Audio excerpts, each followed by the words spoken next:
jungle. Welcome back to my YouTube channel. मेरा नाम है स्वप्निल पाटिल और आप देख रहे हैं मेरा YouTube channel Threshold studio.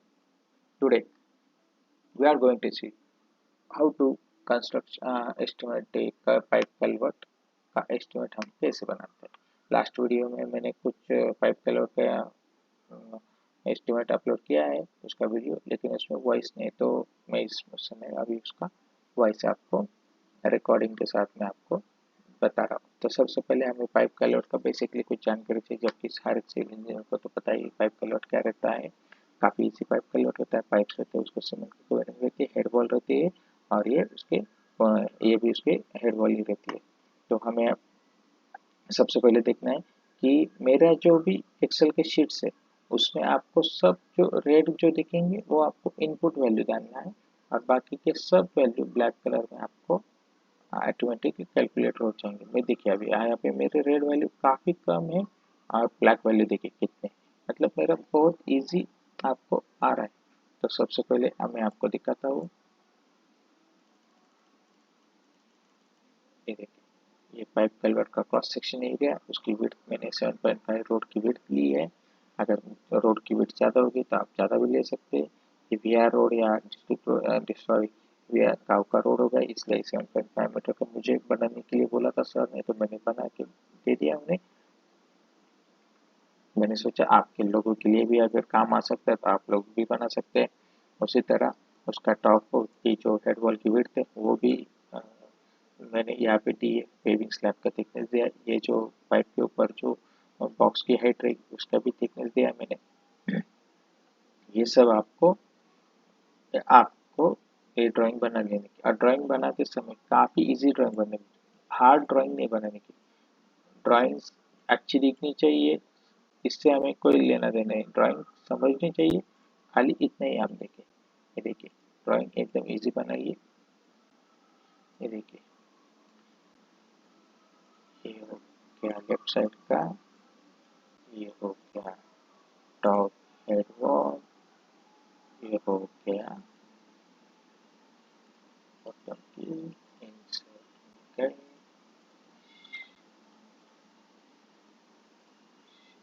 Insert गए, शेप में गए, लाइन, और यहाँ गए आपके, ये हो गया, ये आपकी हो गई एक तरफ की हेड वॉल। तो ये क्यों करता हूँ मैं, क्योंकि इससे ना हमें फॉर्मूलेज डालने बहुत इजी हो जाते हैं। इसलिए आप ड्राइंग बनाते समय भी ऐसे ही ज़्यादा से ज़्यादा ऐसे ही बनाते जाइए। ओके, चलिए उसमें क्या होता है, ये जो वैल्यू है ना हम इजीली इनपुट कर सकते हैं। अगर ये ड्राइंग्स बनाए ना तो इसमें थोड़ा डिफिकल्ट रहता है, तो यहाँ पे ड्राइंग्स नहीं डाल सकते हम, तो हमें थोड़ा, अभी मैंने यहाँ पे खेला बैकग्राउंड में भी चाहिए, तो वो आपको ईजी है, इसलिए मैं आपको वो बताता हूँ। चलिए, तो ये आ गई ये क्रॉस सेक्शन, ये टॉप व्यू आएगा आपका। टॉप व्यू में आपको टोटल विड्थ 11.5 है और आपकी जो हेड वॉल की नीचे की उसकी विड्थ आएगी, एक्सकेवेशन करना उसकी विड्थ आएगी आपको 11.60। यहाँ पे भी इतनी है तो वहाँ पे भी उतनी आ जाएगी। चलिए, ये शीट आपको मेरे ख्याल से समझ में आ गया है स्लोप कितना है। स्लोप के हिसाब से मैंने ये नीचे की PCC की विड्थ निकाली, लेंथ तो आपको है यहाँ पे। जो भी शीट आपका हो जाएगा, खाली आप उसे क्या कीजिए, कलर करते जाइए। मैंने कि आपका वो शीट कंप्लीट हो गया। चलिए, उसके बाद आता है ड्राइंग हो गई, अब हमें रेट एनालिसिस करना है। रेट एनालिसिस जो है, रेट एनालिसिस एक ये आइटम हो गया, कौन सा आइटम है वो उसका रेट हो गया, उसका लेबर एमिटीज, अगर लेबर एमिटीज डिडक्ट करने का हमारे यहाँ पे पॉलिसी है तो वो हम लेबर इंश्योरेंस पकड़ते हैं, तो लेबर का इंश्योरेंस का रेट हमें 3% निकालना पड़ता है। उसका रेट एक्सक्लूडिंग लेबर इंश्योरेंस एमनिटी जो भी होगा कुछ वो सब निकाल के उसका खाली उसका कंप्लीट आइटम का रेट है। एक्सकवेशन है, उसके बाद लीड चार्जेस कितने ऐड करने पड़ते हैं, कॉस्ट सीमेंट की कॉस्ट कितनी है, डिडक्ट सीमेंट की कॉस्ट डिडक्ट करने के बाद कितनी कॉस्ट है, हिली रीजन है या म्यूनसिपल है या कोई और जेल की एरिया, कौन सा एरिया, ये सब उसके हिसाब से आपको परसेंटेज ऐड करना है। तो मेरा है हिली एरिया, हिली एरिया का 10% मैंने ऐड किया। अगर हिली एरिया नहीं है, जेल मतलब म्यूनसिपल कॉर्पोरेशन है, तो उसका आएगा 5%, 5% के हिसाब से वो इतना आता है। ठीक है, तो ये जो आइटम है, ये जो रेट है, ये कहाँ से आते हैं और इसका हम बनाते कैसे, तो उसके लिए हमें चाहिए ये शेड्यूल रेट्स। अभी हमारे महाराष्ट्र में स्टेट शेड्यूल रेट्स होते हैं। ये स्टेट शेड्यूल रेट्स एक गवर्नमेंट ने पूरे स्टेट के लिए कॉमन बेसिक रेट बनाया है, जो कि इसका लीड चार्जेस जो है वो 0 है। हमें सबका लीड चार्जेस ऐड करना है। तो ये देखिए चैप्टर, आइटम, रेफरेंस, उसका पूरा डिस्क्रिप्शन ऑफ आइटम, जो पूरा इसका डिस्क्रिप्शन है, स्पेसिफिकेशन मॉड के हिसाब से है, उसका नंबर ऑफ यूनिट क्या है और उसका रेट है। तो उसके हिसाब से अभी हमें देखिए यू वी लुकअप से मैंने क्या वी लुकअप 21.035 यानी इसको लुकअप कीजिए, उसका आइटम लीजिए, डीएसआर में से कॉलम नंबर दीजिए। वी लुकअप का फॉर्मूला तो आपको सबको आता ही होगा, नहीं आता होगा। ये देखिए V lookup 21.0 DSR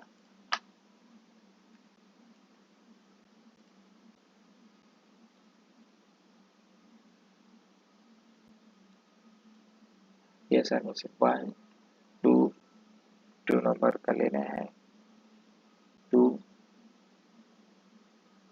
sorry 1 sorry 1 2 3 4 4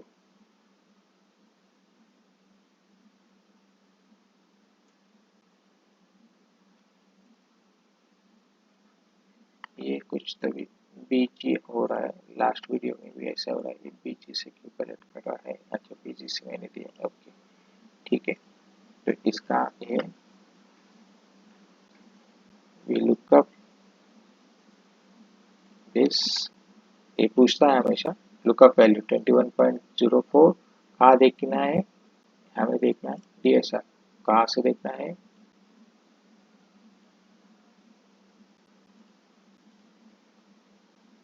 ये क्या करता हूँ मैं इसे, ये जो है मर्ज, इसको मर्ज से निकाल देता हूँ, फिर आएगा भी। ये देखिए वी लुकअप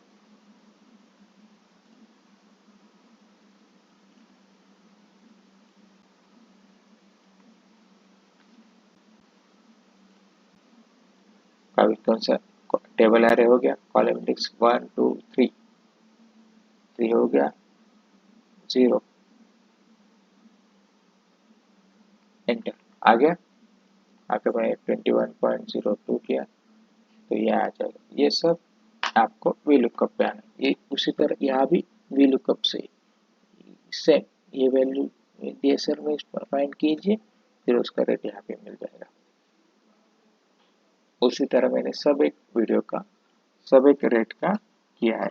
तो उसी तरह हम जाते हैं सीमेंट के आइटम पे, जहाँ पे सीमेंट सैंड और क्रश मेटल हमें यूज करने वाला। तो M10 का हमें निकालना है, M10 में सीमेंट का कंजम्पशन कितना है वो हमें देखना है, सैंड का कंजम्पशन कितना है और क्रश मेटल का कंजम्पशन कितना है ये हमें मालूम होना चाहिए। अगर नहीं है तो हमारे गवर्नमेंट ने सबका कंजम्पशन हमें निकाल के दिया, तो इसी हिसाब से हमें कंजम्पशन दिया। अगर आप प्राइवेट का एस्टिमेट बना रहे होगे तो आपको मिक्स डिज़ाइन जो आपकी टेक्निकल लैब देती है या टेक्निकल डिपार्टमेंट देता है वो आपको दे देगी, आपको उनसे कोऑर्डिनेट करके ले लेना है। तो इसी हिसाब से मटेरियल रिक्वायरमेंट कितना रहने वाला है सीमेंट का, यहाँ पे कितना दिया उन्होंने,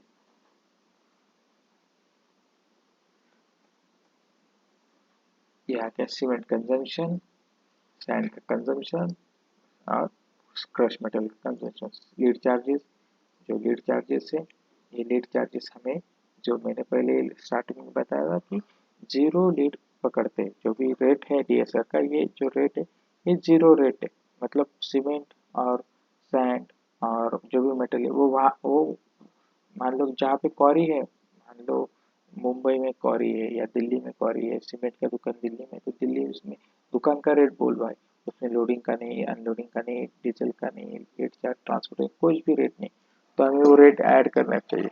तो इसीलिए हमें ये लेट के चार्जेस ऐड करने पड़ते हैं। लेट चार्जेस भी दिए रहते हैं, इसका भी अगर नहीं दिए रहते तो उसका भी फॉर्मूला, इसके लिए भी मैं एक अलग से वीडियो बनाऊंगा। फिलहाल हम देखते हैं कि लेट चार्जेस कैसे लगते हैं। तो 60 किलोमीटर के इतना लीड चार्जेस है, सैंड के लिए इतना है, 77 किलोमीटर के लिए, स्ट्रक्चरल मेटल के लिए इतना है, स्टील के लिए इतना है, स्ट्रक्चरल स्टील के लिए इतना है।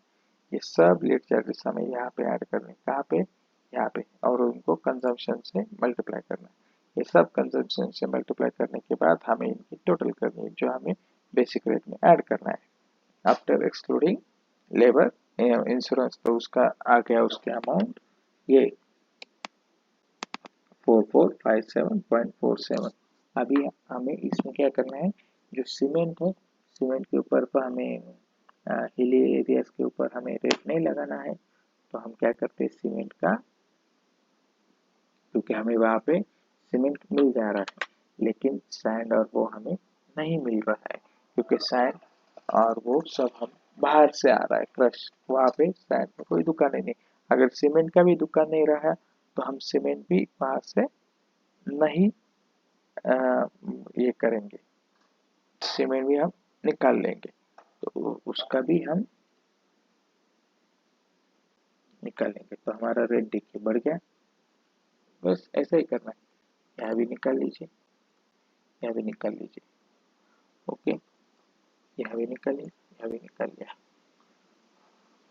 इसी तरह हमें हर एक का रेट कैलकुलेट करना है, M10 का, M10 पाइपलाइन का, मुरुम फिलिंग में मुरुम का फैक्टर 1.30 आता है, उसके बाद रोसोलिंग में 1.25 आता है। ये सब सब आपको ये फैक्टर्स और ये सब पिचिंग के रॉयल्टी कितनी, ये सब आपको आनी चाहिए। ये शीट हो गया मेरा। उसके बाद रेट एनालिसिस हो गया। लीड चार्जेस तो मैंने आपको बताई है कि लीड चार्जेस कैसे निकलते हैं। लीड चार्जेस में ये सब लीड इन किलोमीटर रहता है, ये आपको इंटरपोलराइजेशन के हिसाब से आपको करना है। ये 10 किलोमीटर 15 किलोमीटर तक तो आपको मिल जाएंगे, लेकिन कुछ 15 किलोमीटर बाद 5, फिर 25, 30, 55, 5-5 किलोमीटर के गैप में 50 के बाद 10-10 और 100 के बाद 25, 200 या 300 के बाद 100 किलोमीटर का आपको गैप दिया, तो आपको उसी हिसाब से आपको निकालना होता है लीड चार्जेस। तो मैंने यहाँ पे इंटरपोलराइजेशन का फॉर्मूला भी आपको बता के रख दिया है, उसी हिसाब से मेरा आपको आ जाएगा। अभी मैंने यहाँ पे 59 किया, 59 का यहाँ पे आ जाएगा। उसी तरह सैंड का मैंने 78 किया, यहाँ पे आ गया। ये देखिए, मैं आपको इसका रिफ्लेक्शन बताता हूँ। रेट एनालिसिस में सीमेंट का आइटम देखते कौन सा भी, ये सीमेंट का, इसका 6364.42 इसका रेट है, 6364.42। अगर मैंने यहाँ पे सीमेंट का, मान लो मैंने सीमेंट कर दिया इसका 65, 60, यहाँ पे मैंने कर दिया 65, 65, तो यहाँ पे मुझे 60 और यहाँ पे 70, 522। ये देखिए रेट कितना आएगा, 6264 कुछ तो भी था ना, 637, ये रेट आ गया। ये सब रिफ्लेक्शन, आपको कुछ भी लिंकिंग गलत की तो आपका हर एक आगे का क्वांटिटी गलत ही आएगा, इसीलिए सब लिंकिंग आपको एक्सेल में प्रॉपर ही रखने हैं। तो सबसे पहले लेट चार्जेस हो गया, लेट चार्जेस से पहले हमें को पता करना है क्वारी कहाँ कहाँ से, सीमेंट कहाँ से आता है, स्टील कहाँ से आता है, सब कुछ जो मटेरियल लगने वाला है वो कहाँ से आता है, वो हमें देना पड़ता है। उसके बाद ये मेजरमेंट शीट है, मेजरमेंट शीट में हमें कुछ नहीं करना है, खाली जो भी वैल्यूज है वो हमें इनपुट करनी है। तो ये जो आइटम है, 1 नंबर का आइटम है, ये सब कहाँ से आ रहे हैं मेरे रेट एनालिसिस शीट से। ये देखिए रेट एनालिसिस शीट से वी लुकअप का फॉर्मूला, मैंने सिर्फ वी लुकअप का फॉर्मूला यूज किया, दूसरा कौन सा ही फॉर्मूला, मैंने कुछ डिफिकल्ट फॉर्मूला इस्तेमाल नहीं किया है। फिर भी इतने इजी तरीके में आपको पूरा शीट मिल रहा है, पूरा पाइप कलवर्ट का शीट आपको तुरंत मिल जा रहा है। अगर मैं करने बैठूँ एक्सप्लेन करने में मेरा ज़्यादा टाइम जा रहा है, अगर मैं करने बैठूँ तो 10 मिनट में एक 5 किलो का एस्टिमेट बना के देता हूँ। 5 किलो की क्वांटिटी किसी ने बोला तो 5 मिनट में निकाल के देता हूँ, इतना ईजी है। बीबीएस मैंने किसी ने मुझे बोला बीबीएस निकाल के, तो कोई कोई बोलते मुझे 2 दिन लगे 3 दिन, मुझे बीबीएस निकालने में खाली 1 घंटा लगता है। अगर बड़ी बिल्डिंग रही तो, कॉम्प्लेक्स बिल्डिंग रही तो, अब छोटी बंगलो वगैरह तो आधे घंटे का काम है खाली। तो उसी तरह मेरा एक्सकर्शन हेड वॉल में आएगा, जहाँ जहाँ एक्सकर्शन आएगा वो हमें सिर्फ क्वांटिटी यहाँ पे डालनी है। ये मेरा सेट हो गया, इसलिए मेरे सिर्फ मैं ड्राइंग में चेंजेस कर रहा हूँ, ये पूरी शीट आपको मिल जाती है। तो एक्सकर्शन मेरा कहाँ पे है, कितना है, सॉइल में कितना है 10% है, हार्ड मोरो में कितना है 10, सॉफ्ट रॉक में कितना है, हार्ड रॉक में कितना है, ये सब कुछ एक गटर का आइटम है, इसलिए पूरा गटर हमने रेट एनालिसिस में नहीं पकड़ा है। रेट एनालिसिस पकड़ा है लेकिन उसका ड्राइंग में हमने कुछ नहीं दिखाया, इसलिए यहाँ पे हमने पूरा रेट किया है। उसके बाद पीसीसी, पीसीसी के बाद ये आ गया उसका हेड वॉल, हेड वॉल के बाद आ गई उसकी वो पाइप, पाइप के बाद उसका मुरुम फिलिंग आ गया, मुरुम फिलिंग के बाद आ गया रबल सोलिंग आ गया, रबल सोलिंग के बाद आ गया उसकी अप्रोच स्लैब आ गया, उसके बाद गार्ड स्टोन आ गया, बोर्ड आ गया। ये सब आपको मेजरमेंट शीट में आपको दिखाना है। उसके बाद ये आता है रॉयल्टी, रॉयल्टी का जो जो आइटम के ऊपर रॉयल्टी लगनी है वो आइटम यहाँ पे सिलेक्ट करने है, उसकी क्वांटिटी कितनी वो भी आपको वी लुकअप से लेना है। उसके बाद कंजम्पशन रेट कितना है, उसके बाद उस क्वांटिटी इंटू कंजम्पशन रेट, उसकी टोटल क्वांटिटी आ जाएगी। उसी हिसाब से तो टोटल जो आइटम है उसमें पूरी रॉयल्टी कितनी लगने वाली है वो रॉयल्टी स्टेटमेंट आ गया आपका। उसके बाद ये एब्स्ट्रैक्ट शीट आ गया, एब्स्ट्रैक्ट शीट में हमें पूरा एस्टिमेट की क्वांटिटी की रेट और पूरी अमाउंट मिल जाती है। तो उसमें आइटम नंबर 1 एक्सकवेशन, ये डीएसआर का रेट, आइटम नंबर, ये क्वांटिटी, इसका क्यूबिक मीटर, ये रेट और ये उसकी अमाउंट, ये इसकी 9,61,204, ये हमारी कुछ वैल्यू आ गई। तो उसके ऊपर हमारा हाइड्रो का ये सबसे पहले एक शीट बनाना पड़ेगा। ये जो शीट्स है ये हमें सबसे पहले शीट्स करने पड़ते हैं, लेकिन मैंने यहाँ से स्टार्ट किया इसलिए आपको बाद में बता रहा हूँ। तो ये भी हमारा हो गया हाइड्रो। हमारा लोकेशन ये 1 किलोमीटर 500, हमारा चेन्नई जैसे कैचमेंट एरिया कितना है 80 एकर्स का कैचमेंट एरिया, तो उसके हिसाब से ये जो कितना उसका कैचमेंट एरिया के हिसाब से हमें कितना स्क्वायर मीटर पाइप का लॉट लगने वाला है, मतलब 80 एकर्स में का पानी वहाँ पे बह रहा है, तो उसके लिए हमें कितना पाइप का ये लगने वाला है स्क्वायर मीटर का एरिया। तो हम प्रोवाइड कर रहे हैं 4 पाइप का, तो यहाँ पे आके है अगर मान लो 3 किया तो 1.9 में फेल हो जाएगा डिजाइन। ये आ गया 4, इसका फॉर्मूला दिया है, 4 से दिया तो मेरा हाइड्रो टेस्ट पास हो गई।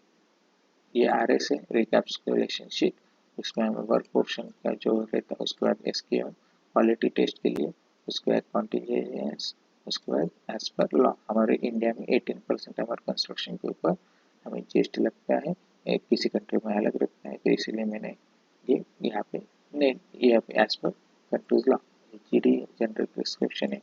जनरल प्रिस्क्रिप्शन में हमें डालना है कि हमारा क्या काम है और हम एक्सकर्शन करने वाले हैं, पीसीसी करने वाले हैं। डिटेल एक जनरल मतलब एक मामूली आपको एक आइडिया देनी पड़ती है कि मान लो कोई है मैनेजर ने से मैनेजर तो पूरा स्टोर देखेंगे लेकिन सीईओ देखेंगे जनरल डिस्क्रिप्शन में क्या है, हाँ ठीक है इतना ये पकड़ा है क्या, हाँ ठीक है, वो वहाँ पे आपको स्टैम्प मार के आपका सैंक्शन एस्टिमेट आगे फॉरवर्ड कर दिया जाएगा। इसलिए जनरल डिस्क्रिप्शन में आपको आपके हाथ खुद के हाथ से लिखना होता है और यहाँ पे प्रोविजन मेड में आपको देना पड़ता है। उसी के बाद फिर आता है फेस शीट।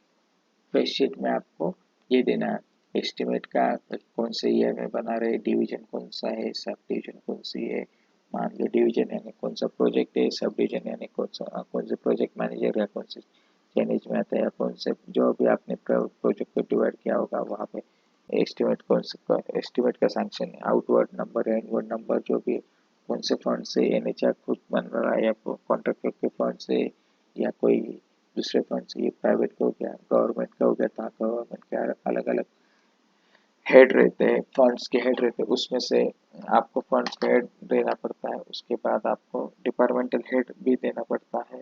ये सब होने के बाद एस्टिमेट की cost, technical sanction under number, administrative approval number, estimate prepared by junior engineer का और सीनियर इंजीनियर का नाम आ जाएगा। ये हो गया आपका फेस शीट और ये हो गया आपका डिटेल एस्टिमेट, जो आपको कवरिंग लेटर जो कहते हैं, वो ये हो गया कवरिंग लेटर। और ये हो गया फॉर्मूला। ये इनपुट है, ये इनपुट में आपको कंपनी का प्रोजेक्ट का नाम, कंपनी का नाम, one head, estimate prepared by section engineer, project engineer. ये हो गया और ए ड्राइंग।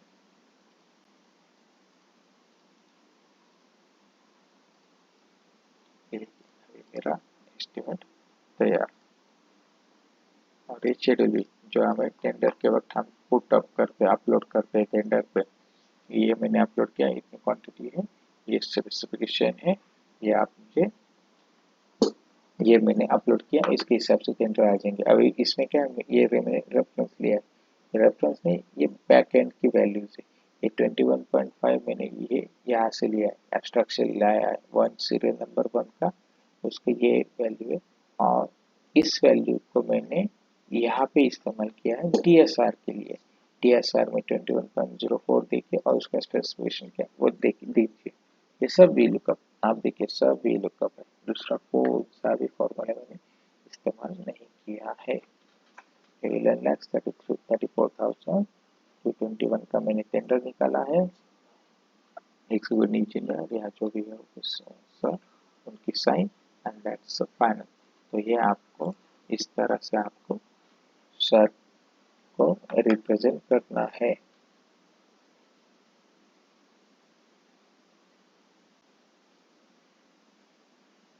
ये देखिए हाइड्रोलिक स्टेटमेंट, एब्स्ट्रैक्ट शीट, ये आपको प्रेजेंट, अभी ये आपको थोड़ा प्रेजेंटेशन का है, इसलिए आपको ये सब कुछ करना है। मेजरमेंट शीट, ये आप डिजिटलाइज भी कर सकते हो, पीडीएफ भी करवा सकते हैं, प्रिंट निकालनी पड़ेगी क्योंकि सब सर लोगों की साइन है, या तो फिर कुछ कंट्रीज में या कुछ कंपनी में डिजिटल साइंस हो रही है, तो जहाँ पे भी डिजिटल साइंस हो रही है वहाँ पे डिजिटल साइन के लिए भी आप रखवा सकते हैं। ये देखिए ये आ गया मेरे पाइप कलर की ड्राइंग। ये ड्राइंग मैंने एक आपको समझनी चाहिए, इसके लिए बना के रखी ये ड्राइंग, ये ड्राइंग समझ में आनी चाहिए, इसलिए मैंने आपको कहा। लेकिन आपको ड्राइंग ऐसे ही सबमिट करनी है। अगर आप ऑटोकैड के ऊपर बनाते तो अच्छी, लेकिन ऑटोकैड में बहुत टाइम जाता है, इसलिए यहाँ पे आपको वो काफ़ी इजी जाएगा आपको सबमिट करने के टाइम, लेकिन आपको एस्टिमेट बनाने के टाइम ऐसी ड्राइंग लगेगी ही लगेगी। अरे आपका सबसे लास्ट में but not least schedule B, वो काफ़ी इम्पोर्टेंट है। शेड्यूल बी के ऊपर ही हम आपका अपना टेंडर प्लेस करते हैं या कॉल करते हैं। तो मेरे पास पीडीएफ है इसलिए मैं इसको नहीं बना। तो ये था मेरा पाइप कलर का एस्टिमेट का वीडियो। काफ़ी दिनों से मैंने इसको बिना वॉइस के अपलोड किया था, उसके ऊपर काफ़ी व्यूज़ मिले मुझे, तो इसलिए मैंने सोचा कि क्यों ना मैं वॉइस के हिसाब से आपको इसका एक वीडियो शेयर करूँ। तो प्लीज़ सब्सक्राइब कीजिए मेरा चैनल। आपको अगर ये वीडियो पसंद आया होगा तो please subscribe and like my video, and please don't forget to share my video. Thanks for watching my channel Threshold Studio. Bye bye.